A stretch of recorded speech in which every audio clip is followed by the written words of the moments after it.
A greve dos caminhoneiros. Por que dependemos tanto dos caminhões? E a crise comercial entre Brasil e Argentina. Temas do Globo News Painel, com Ernesto Palha, neste sábado, 11 da noite. As ideias para um mundo globalizado. As tendências da economia. Conta corrente especial.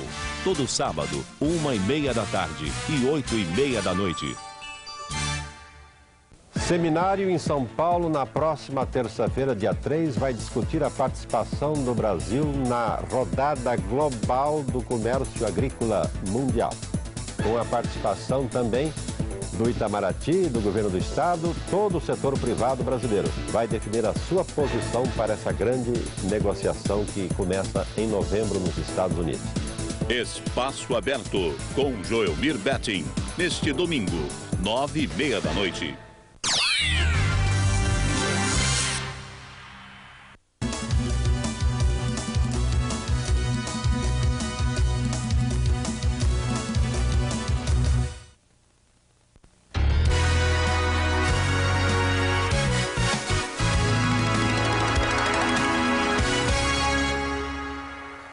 Quem é a brasileira mais inteligente dos Estados Unidos? Com certeza ninguém sabe. Mas, se a medida for acadêmica, Ângela Olinto é séria candidata ao título. Ela é professora e pesquisadora do Departamento de Física da Universidade de Chicago, o mais premiado do mundo. Entre os 70 professores titulares e assistentes, só há 2 mulheres e Ângela Olinto é uma delas. Ângela passa o tempo tentando descobrir de onde viemos e para onde vamos, não do ponto de vista filosófico, mas físico. A professora dá voltas ao mundo fazendo conferências e já publicou mais de 30 trabalhos científicos. Ângela praticamente nasceu dentro do Instituto de Tecnologia de Massachusetts, onde o pai fazia doutorado e onde ela, com apenas 21 anos, foi fazer seu próprio doutorado e passar a lua de mel. Apesar de ter nascido em Massachusetts, a professora Ângela Vilela Olinto se identifica como uma carioca e agora nos dá 1 hora de inteligência e origem do universo. Num departamento com prestígio, no departamento de física da Universidade de Chicago, a sua presença lá é um atestado da boa qualidade do ensino universitário no Brasil ou é do seu talento pessoal? Eu acho que é uma combinação de várias coisas e as duas inclusive. Eu acho que talento, vontade, dedicação, paciência, diplomacia, um pouco de sorte, tudo ajuda. Mas eu acho que a minha graduação na PUC do Rio foi ótima, foi excelente e deixou no nível suficiente para poder entrar no MIT e fazer um doutorado como todos os outros, quer dizer, como as pessoas que estavam preparadas nos Estados Unidos e na Europa. Mas acho que a professora era mais dedicada do que o normal dos alunos, não era não? Talvez. Formou com quantos anos? Entrou na universidade com 16. Com 16 anos entrou na universidade. Formou com 20. Isso, 4 anos depois. E com 20 anos já estava no Instituto de Tecnologia de Massachusetts. Isso. Antes da entrevista, estava me explicando que você chegou a pensar em fazer história, ficou na dúvida entre história e física. Aquilo é verdade? É verdade. Eu me inscrevi para o vestibular de física e de história. E resolvi que o negócio era continuar em física porque, quer dizer, fazer física porque em história eu tenho dificuldade de lembrar datas e nomes de pessoas. Então ia ser um pouco difícil. Você já demonstrou. Aquela Revolução Francesa que aconteceu naquele dia com aquele rei, como é que era mesmo o nome dele? Não ia dar muito certo. Agora, de onde veio a atração pela física? Eu acho que ciência é uma coisa, física especialmente para mim, é uma coisa tão gostosa, tem uma simplicidade, com coisas simples que você não precisa saber, nem as datas, nem os nomes das pessoas. Einstein é o suficiente. Você consegue explicar quase tudo, né? Quer dizer, a gente consegue explicar todos os fenômenos da natureza com 4 leis, que sabendo matemática, que você também não é uma coisa de memorização em termos de datas e nomes, que para mim é memória, e isso aí que é difícil. Mas matemática são relações lógicas, racionais, que são fáceis para mim de entender.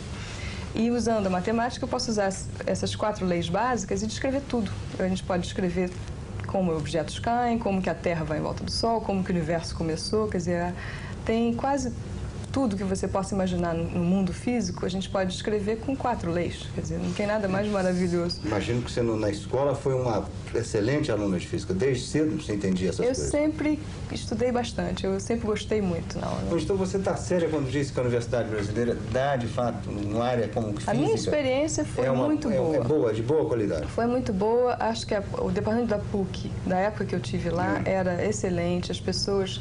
Eu acho que tanto quanto na PUC quanto em qualquer outra universidade, varia muito de professor para professor, né? Eu acho que tem professores no MIT espetaculares e tem professores que a gente não aprende muito.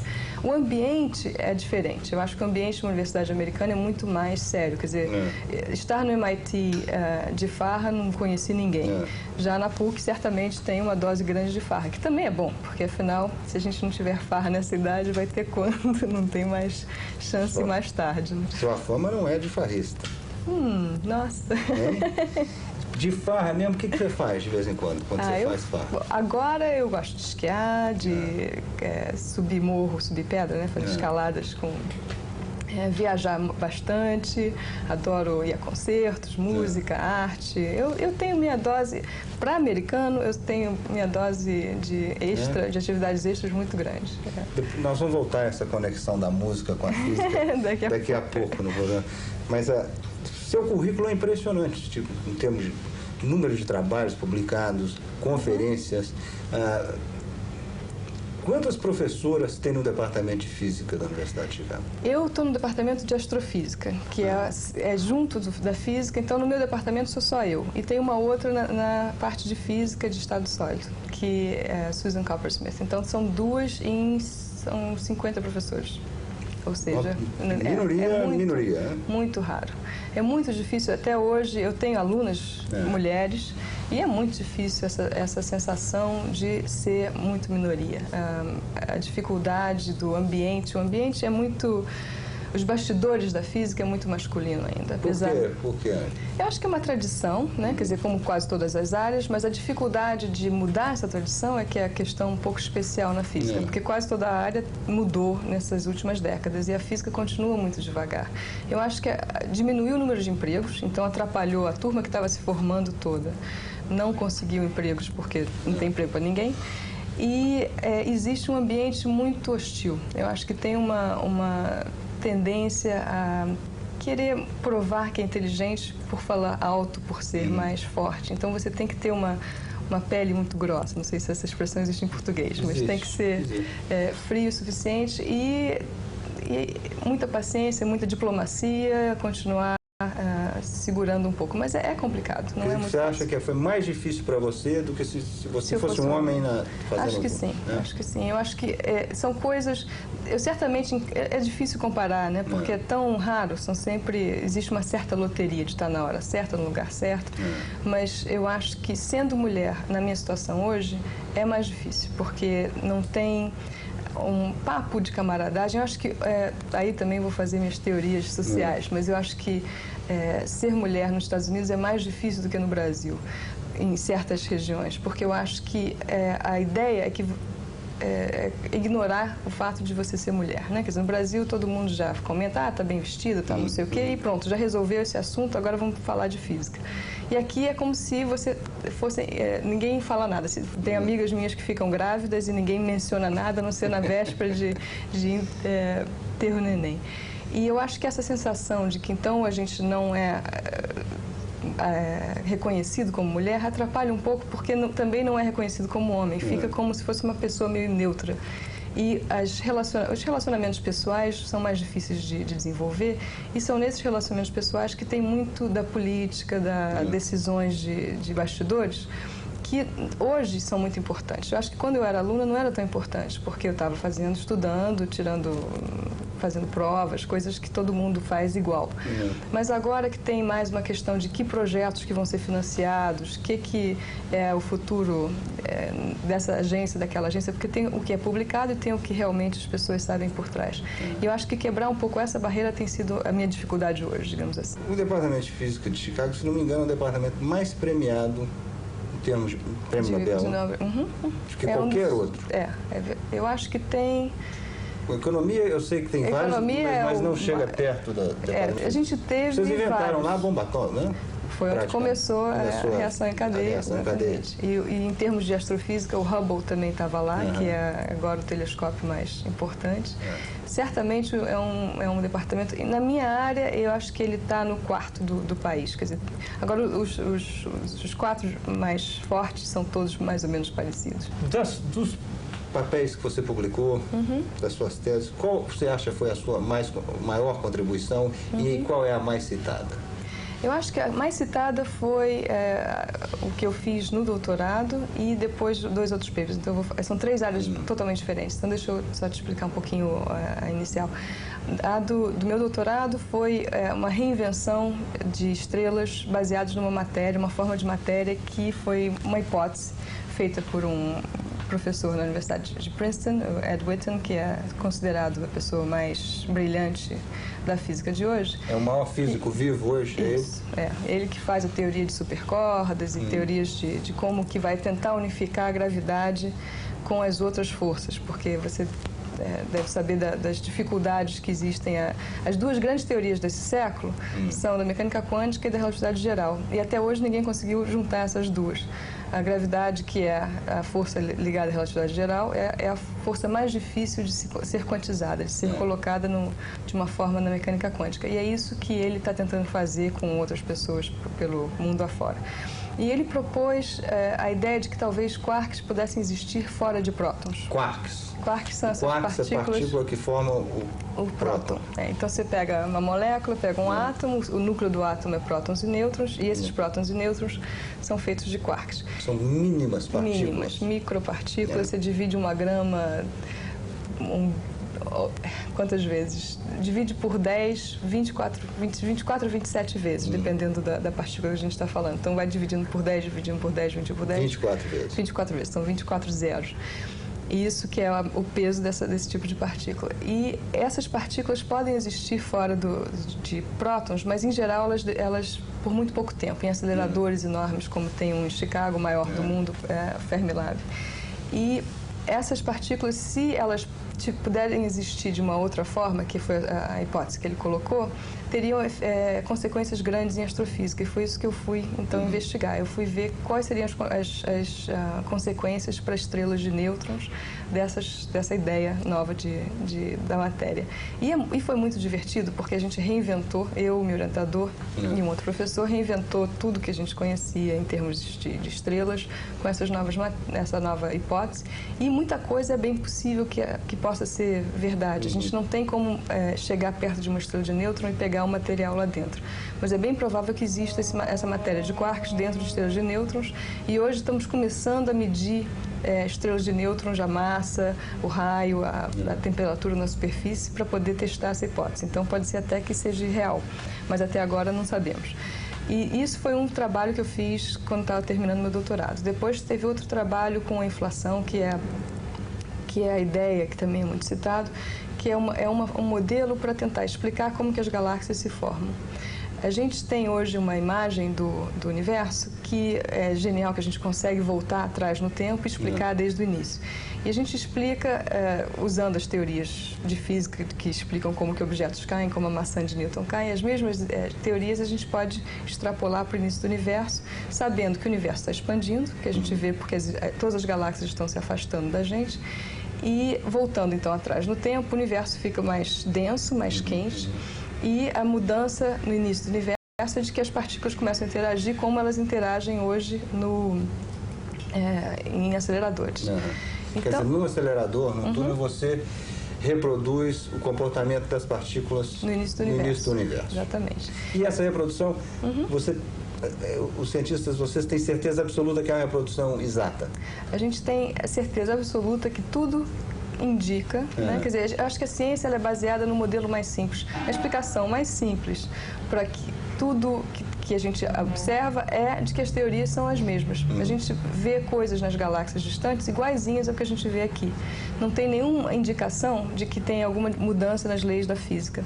Então, se as leis da física são extrapoláveis para o início do universo, que a gente nunca vai poder ir até lá, mas tudo indica que sim, baseado em que funciona pelo universo todo que a gente observa hoje. A gente nunca vai poder ir até lá? Até o início do universo é difícil, porque pode fazer experiências de laboratório, né? Que é o que esses aceleradores hoje tentam fazer. Até onde a gente vai? Nesses laboratórios, a gente chega a... Se você pegar o primeiro segundo do universo e dividir ele 5.000 vezes... O primeiro segundo? O primeiro segundo divide por 5.000. Esse é o primeiro pedacinho do segundo que a gente pode testar nos aceleradores hoje. E estamos tentando testar mais próximo ainda do zero, né? Como aquela história de ficar sempre dividindo, chegando cada vez mais perto do zero. Aí você então descobre a origem do universo. Isso. Uhum. Que é o que a gente não sabe. A gente não sabe, o primeiro pedacinho micro a gente não sabe. O bilionésimo do bilionésimo a gente ainda não sabe do segundo. Mas o resto a gente sabe. Física, eu tenho a impressão que nos últimos 20 anos deve ser a ciência mais deu manchete em jornal. Você abre o New York Times, sábado tem neutrinos, tem massa. Do outro, que semana passada explodiu uma estrela. Fotos, tudo. É verdade isso? É verdade, é genial. Isso é verdade que a física está fazendo mais progresso que as outras ciências? Eu acho que a astrofísica, principalmente na física, né? Eu acho que a física no início do século teve revoluções teóricas fundamentais, né? A mecânica quântica, a relatividade geral, e depois ela desenvolveu. A astrofísica teve uma mudança incrível quando veio o Big Bang, quer dizer, quando a gente viu que o universo estava expandindo, e nos anos 60, quando foi provado que essa expansão é de um início de uma explosão. E a forma como foi provado foi porque conseguimos observar o barulho, o ruído que sobrou quando o universo passou de uma fase em que a luz dominava para passar para uma fase em que a matéria, as partículas dominam. Hoje a gente tem um universo que é basicamente dominado por matéria. E a luz é uma coisa no fundo, né? Quer dizer, tanto que eu posso te ver. Se tivesse muita luz, eu não poderia te enxergar. E antes de 300 mil anos, quer dizer, nos primeiros 300 mil anos do universo, basicamente foi dominado por luz. Tudo era luz? Tudo era cheio de luz? Tudo cheio de luz. Porque da explosão? Dessa explosão inicial. Porque começa muito, muito quente, então todas as partículas emitem muita luz e fica tudo basicamente pleno de luz. E com o resfriamento, com a expansão, essa luz vai perdendo a força, vai ficando menos energética e vai ficando como um fundo, um barulho. Então, daqui a milhões de anos, o que vai acontecer? A gente cada vez, esse som, essa luz, vai cada vez ficando mais fraquinha. Hoje a gente consegue observar essa luz, que agora está no micro-ondas, né? O fundo de radiação no micro-ondas é a frequência que a luz inicial hoje existe, né? A gente pode ligar, até a televisão tem um pouquinho desse barulho, mas em antenas espetaculares com satélites, a gente pode estudar bem esse barulho inicial, é o barulho da explosão. E esse barulho tem informações de como as galáxias se formaram, porque eles têm umas flutuações pequenininhas, assim, uma variação mínima, e essa variação a gente acha que é causada pela mecânica quântica, pelo princípio da incerteza, pelo fato de que nem tudo é exatamente igual. Porque o universo é basicamente homogêneo e isotrópico, ou seja, ele é basicamente igual em todos os lugares, no espaço e no tempo. E o físico Hawking, ele tem o peso, não tem o peso? Ele é talvez o mais famoso do mundo. Eu acho que o Witten é mais importante em termos de física, bem mais importante que o Hawking. Mas o Hawking é mais importante em termos de em termos de relações públicas, exatamente. Eu acho que uma coisa que está acontecendo muito na física hoje, que está até meio difícil para muitas pessoas se adaptarem, é que com o fim da Guerra Fria, a gente tem que ficar mais público, no sentido de ficar tentando, então, explicar para o Congresso americano por que eles estão gastando dinheiro com a ciência, etc. Então, eu acho que a parte de fazer uma publicidade, explicar para o público o que está acontecendo, ficou muito mais importante. Então, nesse sentido, eu acho que o Hawking é espetacular. Ele também é impressionante, como uma pessoa que poderia já ter morrido há mais tempo e conseguiu continuar trabalhando, conseguiu entusiasmado. O Hawking é o físico inglês, que é paralítico. Né? Isso, que tem... E ele vai sempre para Aspen, ele não consegue, ele fala através do computador. Ele é uma figura que muitas pessoas com dificuldades físicas é um modelo, né, espetacular. E é uma figura muito inteligente. Eu acho que a contribuição maior dele é sobre a evaporação de buracos negros. E ele tem, então... Evaporação de buracos negros? Eu acho que... Buracos negros é um outro conceito complicado. A primeira vez que alguém te explicou o buraco negro, você entendeu? Acho que sim. Na primeira? Eu acho que o que acontece com o buraco negro é que fica... O buraco negro é basicamente um ralo, né? Então, eu ralo... vi a explicação sua no jogo e eu fiquei perdidão. Continua, não. Porque se está no ralo, então fica do mesmo tamanho, mas eu tenho a impressão que quando entra no buraco negro, tudo Quer dizer, de fora você não vê mais nada, né? Então, realmente é um pedaço do espaço que sumiu, mas que tem um tamanho, mas é negro e pronto. Quando você cruza, dependendo do buraco negro, se for pequeno, grande, médio, você pode... Provavelmente você tem problemas de ser esticado, etc. Tem uma gravidade, dependendo do tamanho. Se for muito grande, não, nem acontece nada. Você cruza, o único problema é que você nunca vai conseguir voltar. E você vai cada vez ficar mais apertado, né? Quer dizer, você vai cair nesse infinito, mas também leva um tempo infinito. Então, é uma viagem meio de ficção científica. Isso se você imagina uma pessoa entrando num buraco negro. Mas se você imaginar o conceito de que num pedaço de espaço tenha tanta gravidade que nem a luz possa escapar, não é tão absurdo assim. Desculpa, para mim é muito absurdo. Agora, o que os neutrinos? Os neutrinos também estão nas manchetes do jornal? Isso, os neutrinos, aliás, hoje em dia, você com um modem e um computador, você pode acessar as coisas mais geniais, fotos de buracos negros em todas as galáxias, porque, por exemplo, o telescópio de Hubble, esse telescópio espacial, tem toda semana fotos novas de coisas interessantes e fica na rede, você vai lá, minha mãe, que é cybermom, que anda para lá e para cá, fica surfando na internet, ela mesmo me manda mensagens sempre, que galáxia é essa que está colidindo com a galáxia? Onde você viu isso? Bom, então todo mundo pode saber o que está acontecendo.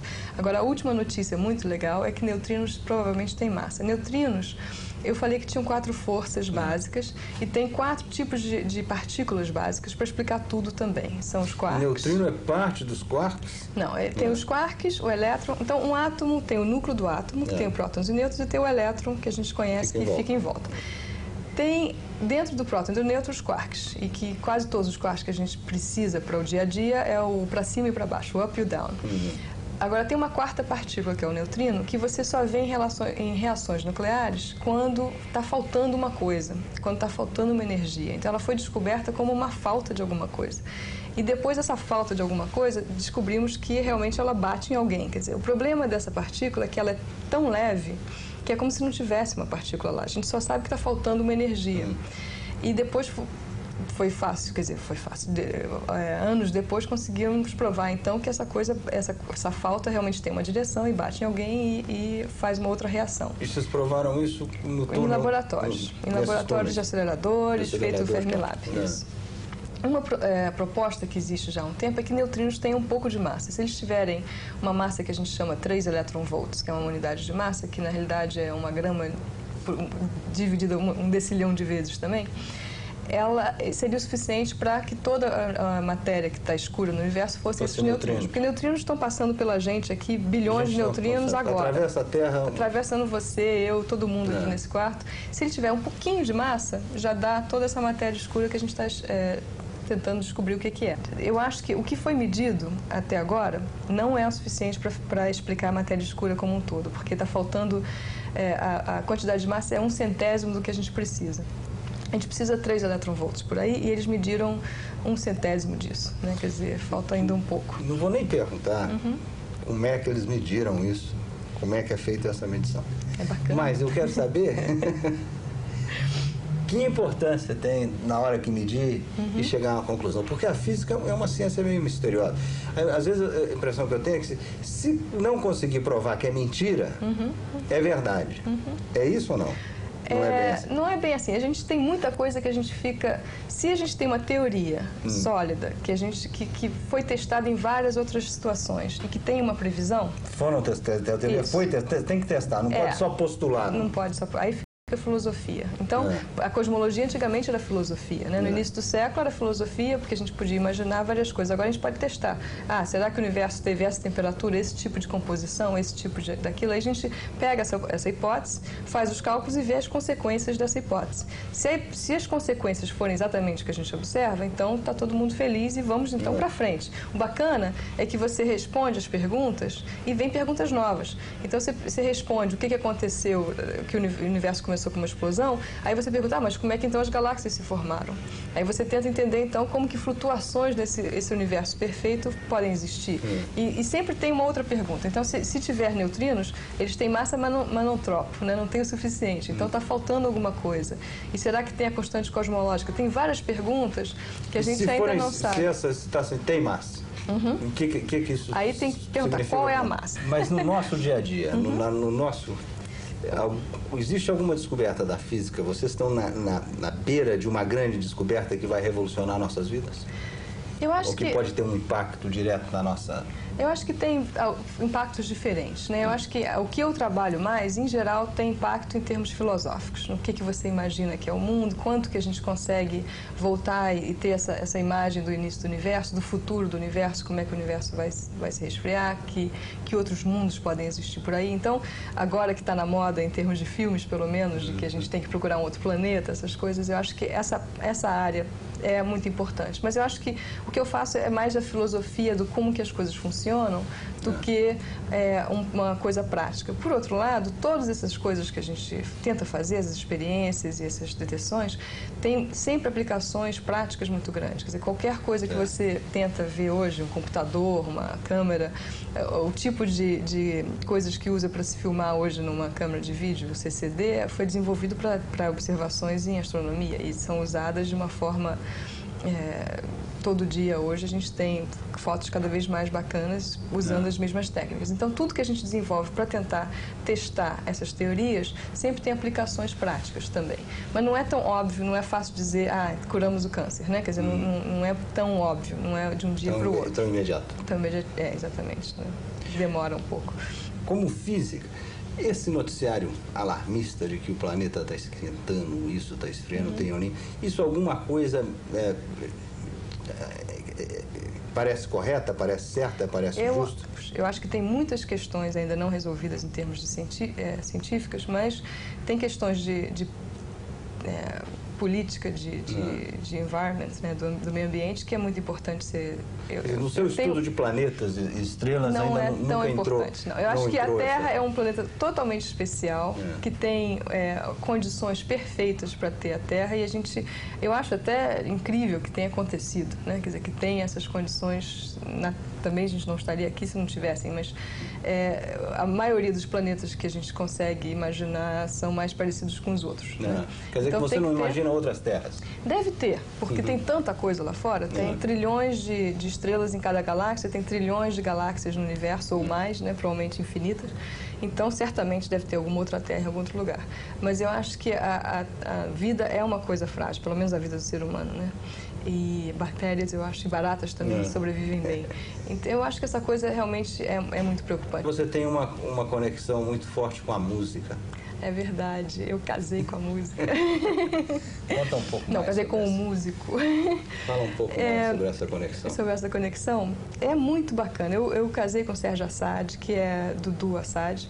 Ele e o irmão dele são super famosos por aí afora, e é muito gostoso tanto a parte de recital, de realmente assistir eles tocando, e a coisa que é muito mágica, que tem uma coisa bem assim complementar ao meu dia a dia, né? O meu dia a dia é mais uma coisa racional, tenho que ter uma estrutura lógica, não posso... Uso muita intuição, mas é uma intuição muito desenvolvida a partir do estudo, não é uma intuição humana, assim, de lá de dentro.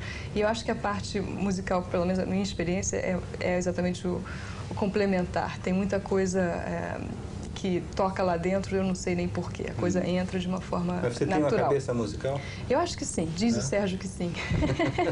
E eu curto muito, adoro ver ele compor. É uma coisa que eu acho que eu sinto um pouco mais uma afinidade no sentido de que eu vejo o processo criativo, o processo de você ter um estudo, uma dedicação, uma força de talento, mas misturado com paciência, dedicação, sentar muito, né?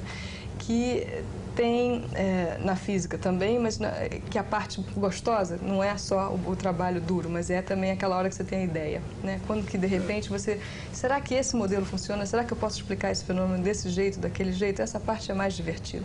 Eu faço isso muito com os meus alunos, a gente fica horas tendo ideias que depois vão parar na lata do lixo. E essa é a minha grande discussão com o Sérgio, que a maior parte das minhas melhores ideias vão parar na lata do lixo. Porque a natureza é dura, a natureza tem que testar, não tem jeito. Já as melhores ideias dele viram composição composições lindas. Diz ele que você pode não tocar também, que eu acho que a dureza na música é quantas pessoas vão tocar a sua composição, né? Existe um desafio também em termos de sobrevivência de uma ideia boa.